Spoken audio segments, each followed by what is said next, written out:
Kochi beach റോഡിന് സമീപം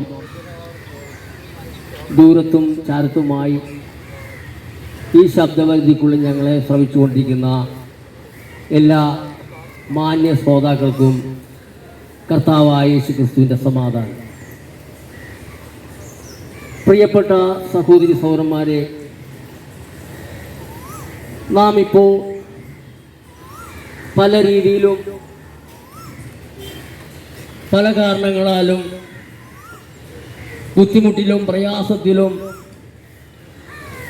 കുറച്ചധികം ജനങ്ങൾ സന്തോഷത്തിലുമായിരിക്കുന്ന ഈ കാലഘട്ടത്തിൽ പ്രിയപ്പെട്ടവരെ, നാം ഒന്ന് മനസ്സിലാക്കണം. നാം എല്ലാവരും ഈ ഭൂമിയിൽ നിന്ന് മാറ്റപ്പെടേണ്ടവരാണ്. ആരും 70 80 അല്ലെങ്കിൽ 100 വയസ്സോ കഴിഞ്ഞ് അങ്ങനെ അധികം പേരിരിക്കുന്നില്ല. ഏറിയാൽ 110 വരെയും ജീവിച്ചിരിക്കുന്ന മനുഷ്യരുണ്ട്. എന്നാൽ അവരും ഒരു ദിവസം മരിക്കും. ഭൂമിയിൽ ജനിച്ചവരിൽ ആരും മരിക്കാതിരിക്കുന്നില്ല. എന്നാൽ പ്രിയപ്പെട്ട സഹോദരി സഹോദരന്മാരെ, മരണശേഷം ഒരു ജീവിതം ഉണ്ട് എന്ന് വിശുദ്ധ ബൈബിൾ വ്യക്തമായിട്ട് വെളിപ്പെടുത്തുന്നു. നാം നമ്മുടെ മരണം കൊണ്ട് എല്ലാം അവസാനിക്കും എന്ന് വിചാരിച്ചിരിക്കുന്ന അനേക ജനങ്ങൾ ഈ ഭൂമിയിൽ ഇന്നും ജീവിച്ചിരിപ്പുണ്ട്. എന്നാൽ പ്രിയപ്പെട്ടവരെ, മരണം കൊണ്ട് ജീവിതം അവസാനിക്കുന്നില്ല. മരണം നമ്മുടെ ശരീരവും നമ്മുടെ ആത്മാവും തമ്മിലൊരു വേർപാടാണ് മരണമെന്ന് പറയുന്നത്. ആത്മാവ് നമ്മുടെ ശരീരത്തിൽ നിന്ന് പറന്നു പോകുമ്പോൾ നമ്മുടെ ശരീരം പിന്നെ ഒന്നിനും കൊള്ളത്തില്ല, ജീവനില്ല. നമ്മുടെ ശരീരം കുഴഞ്ഞു വീഴും. പിന്നെ ആ ശരീരം മറവ് ചെയ്യേണ്ടി വരും, അല്ലെങ്കിൽ നാം നാറ്റം വെക്കും. പ്രിയപ്പെട്ട സഹോദരന്മാരെ, ഇത് വ്യക്തമായ ഒരു സന്ദേശമാണ്. നിങ്ങളൊന്ന് മനസ്സിലാക്കണം. അല്പസമയം, നിങ്ങളുടെ വിലപിടിച്ച ഈ സമയത്ത്, ഉത്തരവാദിത്തപ്പെട്ടിരിക്കുന്ന ഈ സമയത്ത്, അല്പസമയം, ഒരു 10 മിനിറ്റോ 15 മിനിറ്റോ ഈ ശബ്ദത്തെ ഒന്ന് സ്വീകരിക്കേണ്ടത് ആവശ്യമാണെന്ന് താഴ്മയോടെ അപേക്ഷിക്കുകയാണ്. പ്രിയപ്പെട്ടവരെ, മരണശേഷം നമുക്കൊരു ജീവിതമുണ്ട്. ഈ ഭൂമിയിൽ നാം കഷ്ടപ്പെട്ടും ബുദ്ധിമുട്ടിയും വളരെ രോഗത്താലും ജീവിതഭാരത്താലും ഒക്കെ നമ്മൾ ഭാരപ്പെട്ട് ഓരോ ദിവസവും നാം മുന്നോട്ട് പോയിക്കൊണ്ടിരിക്കുകയാണ്. പക്ഷെ നമുക്ക് എന്നാണൊരു സ്വസ്ഥത കിട്ടുന്നത്? ഈ ഭൂമിയിൽ നമുക്ക് സ്വസ്ഥത ഇല്ല. ഈ ഭൂമിയിൽ നമ്മുടെ മരണം വരെയും നമ്മളിങ്ങനെ പോകുവാനായിട്ടാണ് ദൈവം നമ്മളെ വെച്ചിരിക്കുന്നത്. പക്ഷേ ഇതിൻ്റെ ഇടയിലും നമ്മൾക്കൊരു വ്യവസ്ഥ ദൈവം വെച്ചിട്ടുണ്ട്. ആ വ്യവസ്ഥ എന്താണ്? ആകാശവും ഭൂമിയും സൃഷ്ടിച്ചിട്ട് ദൈവം ഒരു മനുഷ്യനെ സൃഷ്ടിച്ചു. ആ മനുഷ്യനെ സൃഷ്ടിച്ചിട്ട് തനിക്ക് തക്ക തുണയെയും ദൈവം കൊടുത്തു. അവരെ ഏദൻ തോട്ടത്തിൽ സമൃദ്ധമായി ജീവിക്കുവാനുള്ള എല്ലാ ഫലങ്ങളും അവർക്ക് കൊടുത്തു. ഇപ്പോൾ നാം ഇവിടെ നോക്കിയാൽ അനേക മരങ്ങൾ ഇവിടെയുണ്ട്, പക്ഷെ ഫലമുള്ളത് ഒന്നും കാണുന്നില്ല. എന്നാൽ ഏദൻ തോട്ടത്തിൽ ദൈവം കൊടുത്തത് അനേക നല്ല ഫലങ്ങൾ ഉള്ള വൃക്ഷങ്ങളാണ് ദൈവം കൊടുത്തത്. അതായിരുന്നു അവരുടെ ആഹാരം. എന്നാൽ ദൈവം ഒരു ഉടമ്പടി വെച്ചു. ഈ കാണുന്ന സകല വൃക്ഷത്തിന്റെയും ഫലം നിങ്ങൾക്ക് ഭക്ഷിക്കാം, എന്നാൽ തോട്ടത്തിന്റെ നടുവിൽ നിൽക്കുന്ന ആ വൃക്ഷത്തിന്റെ ഫലം നിങ്ങൾ ഭക്ഷിക്കരുത്. എല്ലാ വൃക്ഷത്തിന്റെ ഫലം ഭക്ഷിക്കാം, പക്ഷെ ഒരു വൃക്ഷത്തിന്റെ ഫലം നിങ്ങൾ ഭക്ഷിക്കരുത്. ദൈവം അവർക്ക് കൊടുത്തൊരു വ്യവസ്ഥയായിരുന്നു. എന്നാൽ കാലാകാലങ്ങൾ അവർ ജീവിച്ച് മുന്നോട്ട് വന്നു. പക്ഷേ ഒരു ദിവസം സാത്താൻ അവരെ വഞ്ചിച്ചു. അവരെ ദൈവം പറഞ്ഞതിന് വിരുദ്ധമായി വന്ന് പിശാച് അവരോട് സംസാരിച്ചു. ആദാമിന്റെ ഭാര്യ ഹൗവ ലംഘനത്തിൽ ഏർപ്പെട്ടു. എന്നാൽ ദൈവം അവരെ കൊന്നുകളഞ്ഞില്ല.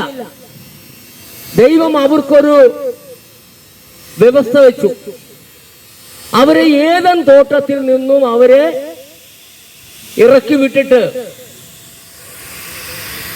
അവരെ ഭൂമിയിൽ അധ്വാനിച്ച് ജീവിക്കുവാനായിട്ട് ദൈവം അവരെ ഏർപ്പെടുത്തി. അന്ന് ദൈവം വെച്ചൊരു ക്രോസാണ്, നിന്റെ നെറ്റിയിലെ വിയർപ്പുകൊണ്ട് നീ അഹോവൃത്തി കഴിക്കും എന്ന് ദൈവം ആദാമിനോടും ഹൗവയോടും പറഞ്ഞു. അങ്ങനെ അവരതിൽ നിന്നു മുന്നോട്ട് പോയി. അവർ വളരെ കഷ്ടപ്പെട്ടു, അവർക്ക് മക്കളുണ്ടായി. പക്ഷേ മുന്നോട്ട് പോയിക്കൊണ്ടിരിക്കുമ്പോൾ ദൈവം അവരെ വീണ്ടെടുക്കുവാൻ, പാപം ചെയ്തതുകൊണ്ട് അവർക്ക് ദൈവം കൊടുത്തിരുന്ന ദൈവത്തിന്റെ തേജസ് അവർക്ക് നഷ്ടമായി. ആ തേജസ് നഷ്ടമായ മനുഷ്യനെ വീണ്ടെടുക്കുവാൻ ദൈവം ദൈവത്തിന്റെ പുത്രനായ ക്രിസ്തുവിനെ ഭൂമിയിലേക്ക് അയച്ചു. അങ്ങനെ 2000 വർഷങ്ങൾക്ക് മുമ്പ് ദൈവത്തിന്റെ പുത്രനായ ക്രിസ്തു ഒരു മനുഷ്യ ശരീരമെടുത്ത് ഒരു മനുഷ്യനായി, ഒരു കന്യകയായ ഒരു സ്ത്രീയിൽ നിന്നും ജനിച്ച് വളർന്ന് 30-ാമത്തെ വയസ്സിൽ ദൈവത്തിന്റെ പുത്രന് കൊടുത്തിരിക്കുന്ന പ്രവൃത്തി ആരംഭിച്ചു. അങ്ങനെ ജോർദാൻ നദിയിൽ വന്ന് സ്നാപക യോഹന്നാന്റെ കൈക്കീഴിൽ സ്നാനമേൽക്കുകയും 40 ദിവസം മലമേലിരുന്നു ഉപവാസവും പ്രാർത്ഥനയിലും ബലപ്പെടുകയും ഗലീല കടപ്പുറത്ത് വന്ന് മത്സ്യത്തൊഴിലാളികളായ സഹോദരന്മാരെ വന്ന് കാണുകയും അവരോട് പറഞ്ഞു, നിങ്ങൾ ഇന്നു മുതൽ മനുഷ്യരെ പിടിക്കുന്നവരാക്കും എന്ന് പറഞ്ഞ് അവരും യേശുവിനെ അനുഗമിച്ചു. അങ്ങനെ അവരെ പഠിപ്പിച്ച് ലോകത്തിന്റെ ഗുരുക്കന്മാരാക്കി കർത്താവായ യേശു ക്രിസ്തുവിനെ യഹൂദന്മാർ അടിച്ചും ദണ്ഡിപ്പിച്ചും തുപ്പിയും ആണികൊണ്ട് മരത്തിന്മേൽ അടിച്ചും കൊന്നുകളയുകയാണ് ചെയ്തത്. പ്രിയപ്പെട്ടവരെ, അങ്ങനെ അവർ കൊന്നെങ്കിലും 3-ാമത്തെ ദിവസം ഉയർത്തെഴുന്നേറ്റു. യേശു കർത്താവ് തന്റെ ശിഷ്യന്മാരോട് പറഞ്ഞു, നിങ്ങൾ ഭൂലോകത്തിലൊക്കെയും പോയി സകല സൃഷ്ടികളോടും സുവിശേഷം പ്രസംഗിക്കണം. കാരണം ഒരു മനുഷ്യനും നശിച്ചു പോകരുത്. ആദാമ്യ പാപം മൂലം സകല മനുഷ്യരും പാപികളായിരിക്കുകയാണ്. പാപികളായ മനുഷ്യർക്ക് സ്വർഗരാജ്യ പ്രവേശനമില്ല. പാപത്തിൽ നിന്ന് മോചനം ലഭിച്ചവർക്കുള്ളതാണ് സ്വർഗരാജ്യം. അതുകൊണ്ട് ഭൂലോകത്തിലൊക്കെയും പോയി സകല സൃഷ്ടികളോടും സുവിശേഷം പ്രസംഗിക്കണം. അങ്ങനെ സുവിശേഷം കേട്ടു വിശ്വസിക്കുന്നവരെയാണ് ദൈവത്തിന്റെ ഇഷ്ടമനുസരിച്ച് ജീവിച്ച് സ്വർഗരാജ്യത്തിൽ പോകേണ്ടത്. ദൈവത്തിന്റെ ഇഷ്ടമുണ്ട്. വിശുദ്ധ ബൈബിളിൽ മത്തായി സുവിശേഷം മുതൽ യൂദയുടെ ലേഖനം വരെയും ഈ ഭൂമിയിലുള്ള മനുഷ്യർക്ക് തന്നിരിക്കുന്ന പ്രമാണമാണ്. മറ്റൊരു പ്രമാണമില്ല. കാരണം ഒന്നാമത്തെ അപ്പോസ്തലനായ പത്രോസ് പ്രസംഗിച്ചത് ഇങ്ങനെയാണ്: മറ്റൊരുത്തനിലും രക്ഷയില്ല. നാം രക്ഷിക്കപ്പെടുവാൻ ആകാശത്തിന് കീഴിൽ ഭൂമിക്ക് മുകളിൽ മനുഷ്യരുടെ ഇടയിൽ ഒരു മതങ്ങളുടെ ആചാരം കൊണ്ട് നമുക്ക് സ്വർഗരാജ്യ പ്രവേശനം ലഭിക്കുകയില്ല. കാരണം നമുക്ക് വേണ്ടി മരിച്ച ഒരുത്തനുണ്ട്. ആ മരിച്ച വ്യക്തിയും മരിച്ചിട്ടു കല്ലറയിൽ അടക്കം ചെയ്തിട്ട് ഇന്നുവരെയും കല്ലറ മൂടിക്കിടക്കുകയല്ല. അവൻ 3-ാം ദിവസം ഉയർത്ത് 40 ദിവസത്തോളം ഭൂമിയിൽ എല്ലാവർക്കും വ്യക്തമായിട്ട് വെളിപ്പെടുകയും സംസാരിക്കുകയും ചെയ്തിട്ട് 40-ാമത്തെ ദിവസം സ്വർഗാരോഹണം ചെയ്തു. ഇന്ന് പിതാവിന്റെ വലത്തുഭാഗത്ത് ഇരുന്നുകൊണ്ട് നമ്മുടെ ഈ പ്രദേശത്ത് ഇപ്പോൾ നിൽക്കുന്നവരും ഈ ലോകത്തിൽ എവിടെയെല്ലാം ആയിരിക്കുന്ന എല്ലാ മനുഷ്യരെയും കണ്ടുകൊണ്ട് അവർക്ക് വേണ്ടി അവിടെ ഇരുന്നു പിതാവിന്റെ സന്നിധിയിൽ ഇരുന്നു പ്രാർത്ഥിച്ചുകൊണ്ടിരിക്കുകയാണ്. ഒരു മനുഷ്യൻ പോലും നശിച്ചു പോകരുതെന്നുള്ള ആഗ്രഹത്തോടെ പിതാവിന്റെ വലത്തുഭാഗത്തിരുന്നു നമുക്ക് വേണ്ടി ഈ കാണുന്ന ഭൂലോകത്തിലുള്ള ഓരോ മക്കൾക്ക് വേണ്ടി ദൈവത്തിന്റെ വലത്തുഭാഗത്തിരുന്നുകൊണ്ട് പ്രാർത്ഥിക്കുകയാണ്. അതുകൊണ്ടാണ് ഈ സുവിശേഷം ഇന്ന് ഈ കൊച്ചിയിൽ ഈ പ്രദേശത്ത് വന്ന് പറയുവാനുണ്ടായ കാരണം ഞാൻ ഇവിടെയുള്ള ആളല്ല. ഞാൻ ആലപ്പുഴയിൽ അർത്തുങ്കൽക്ക് തെക്ക് ചെത്തി എന്ന കടലോര ഗ്രാമത്തിലുള്ള ഒരു മനുഷ്യനാണ്. പക്ഷെ ഇന്നു വെളുപ്പിന് 5 മണിക്ക് എനിക്കൊരു പ്രേരണ കിട്ടി, ഇന്ന് ബീച്ച് റോഡിൽ വന്ന് പ്രസംഗിക്കണം. പ്രിയപ്പെട്ടവരെ, എന്തുകൊണ്ടാണ്? ഈ പ്രദേശത്ത് കാണുന്ന എല്ലാ മനുഷ്യരെയും പിതാവായ ദൈവം സ്നേഹിക്കുന്നത് കൊണ്ടാണ്. അതുകൊണ്ട് കർത്താവായ യേശു പറയുന്നു, ഞാൻ തന്നെ വഴിയും സത്യവും ജീവനുമാകുന്നു. ഞാൻ മുഖാന്തരമല്ലാതെ ആരും പിതാവിന്റെ അടുക്കൽ എത്തുന്നില്ല. അപ്പൊ നമ്മൾ ഒരു ദിവസം പിതാവിന്റെ അടുക്കൽ എത്താനുള്ളവരാ. പക്ഷെ അതിന് നമുക്ക് തന്നിരിക്കുന്ന ഒരു പ്രമാണമുണ്ട്. ആ പ്രമാണം 5 പൈസ മുടക്കണ്ട, കടയിലിരിക്കുന്ന ഒരു സാധനവും വാങ്ങിച്ചു കൊണ്ടുവന്ന് ആർക്കും കൊടുക്കണ്ട. പക്ഷെ ഒരു കാര്യം മാത്രം മതി. ഈ സുവിശേഷം കേട്ടുകൊണ്ടിരിക്കുമ്പോൾ നിങ്ങളുടെ ഹൃദയത്തിൽ നിങ്ങൾക്കൊരു അനുതാപം ഉണ്ടായാൽ സ്വർഗീയ പിതാവിന്റെ ആത്മാവ് നിങ്ങളോട് ഇടപെടും. ഞാൻ ഇന്ന് ചെയ്യുന്നത് തെറ്റോ ശരിയോ എന്ന് നിഷ്കളങ്കനായി ഒന്ന് ചിന്തിച്ചാൽ ദൈവം നമുക്ക് ആ കാര്യങ്ങൾ വെളിപ്പെടുത്തി തരും. അങ്ങനെ ദൈവരാജ്യത്തിലെത്തണമെന്നോ എന്റെ ആത്മാവിനൊരു നിത്യശാന്തി ലഭിക്കണമെന്നോ ആഗ്രഹിക്കുന്നവർ ആരെങ്കിലും ഉണ്ടെങ്കിൽ, പ്രിയപ്പെട്ട സഹോദരി സഹോദരന്മാരെ, കർത്താവായ യേശുക്രിസ്തുവിൽ വിശ്വസിക്കുക. എന്നാൽ നീയും നിന്റെ കുടുംബവും രക്ഷ പ്രാപിക്കുമെന്ന് വ്യക്തമായി സത്യമായി വെളിപ്പെടുത്തിയ മറ്റൊരുത്തനും രക്ഷയില്ല. നാം രക്ഷിക്കപ്പെടുവാൻ ആകാശത്തിന് കീഴിൽ ഭൂമിക്ക് മുകളിൽ മനുഷ്യരുടെ ഇടയിൽ നൽകപ്പെട്ട വേറൊരു നാമവും ഇല്ല.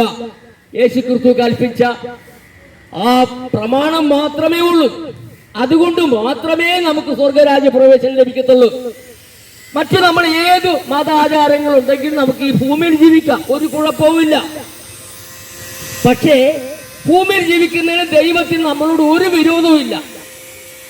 ഓരോരുത്തരുടെയും ഇഷ്ടപ്രകാരം നമുക്ക് ജീവിച്ചു, കുഴപ്പമില്ല. പക്ഷെ സ്വർഗരാജ്യ പ്രവേശനം ലഭിക്കണമെന്ന് ആരെങ്കിലും ആഗ്രഹിക്കുന്നെങ്കിൽ, അല്ലെങ്കിൽ എന്റെ മരണശേഷം എന്റെ ആത്മാവിനൊരു നിത്യശാന്തി ലഭിക്കണം എന്ന് ആഗ്രഹിക്കുന്നവർ ആരെങ്കിലും ഉണ്ടെങ്കിൽ കർത്താവായ യേശുക്രിസ്തുവിൽ മാത്രമേ നടക്കത്തുള്ളൂ. കാരണം എന്തുകൊണ്ടാണ്? നമ്മുടെ പാപത്തിന് വേണ്ടി പരിഹാരമായി തീർന്നത് യേശുക്രിസ്തുവാണ്, മറ്റൊരുത്തനുമല്ല. നമ്മുടെ പാപത്തിന് പരിഹാരമായി തീർന്നത് യേശുവാണ്. നമുക്ക് വേണ്ടി അടികൊണ്ടതും തുപ്പുകൊണ്ടതും ശരീരം മുഴുവനും ചാട്ടവാറിന്റെ അടികൊണ്ടും ഉഴവുചാല് പോലെ ശരീരമായതും എല്ലാം നമുക്ക് വേണ്ടിയാണ്, ഓരോരുത്തർക്കും വേണ്ടിയാണ്. അതുകൊണ്ട് എന്റെ പ്രിയപ്പെട്ട സഹോദരന്മാരെ, എന്റെ ഈ ശബ്ദപരിധിക്കുള്ളിൽ എന്നെ ശ്രമിച്ചുകൊണ്ടിരിക്കുന്ന എല്ലാ മാന്യ ശ്രോതാക്കളോടും എനിക്ക് പറയാനുള്ളത്, കർത്താവിന്റെ വരവ്, 2ാം വരവ് എത്രയും ആസന്നമായി. ഇതാ മേഘത്തിൽ വരുമ്പോൾ ഇവിടുന്ന് നാം എല്ലാവരും രൂപാന്തരം പ്രാപിച്ച് തേജസ് പ്രാപിച്ച് നാം സ്വർഗരാജ്യത്തിൽ എത്തേണ്ടവരാണ്. നമുക്ക് സ്വർഗരാജ്യത്തിൽ എത്തണമെന്നുണ്ടെങ്കിൽ തേജസ് ഉണ്ടാകണം, നമുക്കൊരു രൂപാന്തരം ഉണ്ടാകണം. ആ രൂപാന്തരം ഉണ്ടാകണമെങ്കിലും തേജസ് പ്രാപിക്കണമെങ്കിലും നമ്മുടെ ജീവിതത്തിൽ മാറ്റങ്ങൾ വരണം. ലോകസ്നേഹവും ജഡമോഹവും എല്ലാം വിട്ട് നാം ദൈവത്തിൽ ആശ്രയിക്കണം. ദൈവത്തിന്റെ ഇഷ്ടം ചെയ്യുവാൻ നാം ശ്രമിക്കണം.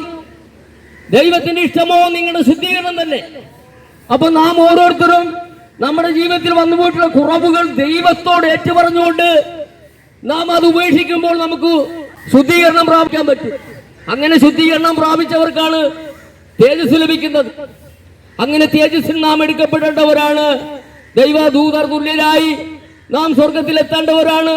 പിതാവിന്റെ അടുക്കൽ നമ്മളെ കൊണ്ടുപോകുന്ന ദൈവത്തിന്റെ പുത്രനായ ക്രിസ്തു നിത്യകാലം പിതാവിനോടൊപ്പം വസിക്കുവാനാണ്, യുഗായുഗങ്ങൾ. എന്നാൽ പ്രിയപ്പെട്ടവരെ, എബ്രായ ലേഖനം 9-ാം അധ്യായത്തിന്റെ 27-ാമത്തെ വാക്യത്തിൽ അവിടെ എഴുതിയിരിക്കുന്നു, ഒരിക്കൽ മരിക്കുകയും പിന്നെ ന്യായവിധിയും മനുഷ്യർക്ക് നിയമിച്ചിരിക്കുന്നു. അപ്പോൾ ഒരു ന്യായവിധിയുണ്ട്, മരണശേഷം ഒരു ന്യായവിധിയുണ്ട്. യോഹന്നാന്റെ സുവിശേഷം 3-ാം അധ്യായം അതിന്റെ 16 മുതൽ വായിക്കുമ്പോൾ നാം കാണുന്നു, തന്റെ ഏകജാതനായ പുത്രനിൽ വിശ്വസിക്കുന്ന ഏവനും നശിച്ചു പോകാതെ നിത്യജീവൻ പ്രാപിക്കേണ്ടതിന് ദൈവത്തിന്റെ പുത്രനെ നൽകുവാൻ തക്കവണ്ണം നമ്മളെ സ്നേഹിച്ചു. റോമാലേഖനം 8-ാം അധ്യായത്തിൽ വ്യക്തമായിട്ട് എഴുതിയിരിക്കുന്നു, സ്വന്തം പുത്രനെ ആദരിക്കാതെ ഈ കാണുന്ന നമ്മളെ എല്ലാവരും പിതാവായ ദൈവം സ്നേഹിച്ചു. അപ്പോൾ അതിനുവേണ്ടിയാണ് സ്വന്തം പുത്രനെ ആദരിക്കാതെ നമുക്ക് എല്ലാവർക്കും വേണ്ടി കാൽവരി കൊലക്കളത്തിൽ പിതാവായ ദൈവത്തിന്റെ പുത്രനെ ഏൽപ്പിക്കുകയാണ്. പ്രിയപ്പെട്ട സഹോദരന്മാരെ, നാം ഒന്ന് മനസ്സിലാക്കണം. അതുകൊണ്ട് കർത്താവിന്റെ വരവ് എത്രയും ആസന്നമായിരിക്കുന്നു. നമ്മൾ ഇവിടുന്ന് രൂപാന്തരം പ്രാപിച്ച് സ്വർഗത്തിലെടുക്കപ്പെടേണ്ടവരാണ്. ആ കർത്താവിന്റെ വരവിൽ നാം ഇവിടുന്ന് ഭൂമിയിൽ നിന്ന് നാം പറന്നു പോകേണ്ടവരാണ്. ആ കാര്യം നാം മനസ്സിലാക്കണം. നമുക്ക് പോകാൻ പറ്റിയില്ലെങ്കിൽ പിന്നെ വെച്ചിരിക്കുന്നത് കരച്ചിലും പല്ലുകടിയുമാണ്, കിടാത്ത തീയും ചാകാത്ത പുഴുവാണ്, ഗന്ധകം കത്തുന്ന പൊയ്കയാണ്, തീ കൊണ്ട് ഉപ്പിടുമെന്നാണ് വിശുദ്ധ ബൈബിൾ എഴുതിയിരിക്കുന്നത്. അതുകൊണ്ട് എന്നെ കേൾക്കുന്ന സഹോദരി സഹോദരന്മാരെ, ഇന്നും നിങ്ങളെ ഈ കൊച്ചി പ്രദേശത്തുള്ള എല്ലാവരെയും ദൈവം സ്നേഹിക്കുന്നു. ആ കർത്താവിന്റെ വരവിൽ നമുക്കൊരുങ്ങി പിതാവിന്റെ ഭവനത്തിൽ നമുക്ക് എത്താമെന്ന് പറഞ്ഞുകൊണ്ട് ഞാൻ എന്റെ വാക്കുകൾ ചുരുക്കുകയാണ്. ഈ സമയം വരെയും എന്റെ ഈ ശബ്ദപരിധിക്കുള്ളിൽ എന്നെ ശ്രമിച്ചുകൊണ്ടിരുന്ന എല്ലാ മാന്യ ശ്രോതാക്കളെയും കർത്താവായ യേശുക്രിസ്തുവിന്റെ നാമത്തിൽ വന്ദനം പറഞ്ഞുകൊണ്ട് ദൈവം നിങ്ങളെ എല്ലാവരെയും ധാരാളമായി അനുഗ്രഹിക്കട്ടെ എന്ന് പറഞ്ഞുകൊണ്ട് ഞാൻ എന്റെ വാക്കുകൾ ചുരുക്കുന്നു.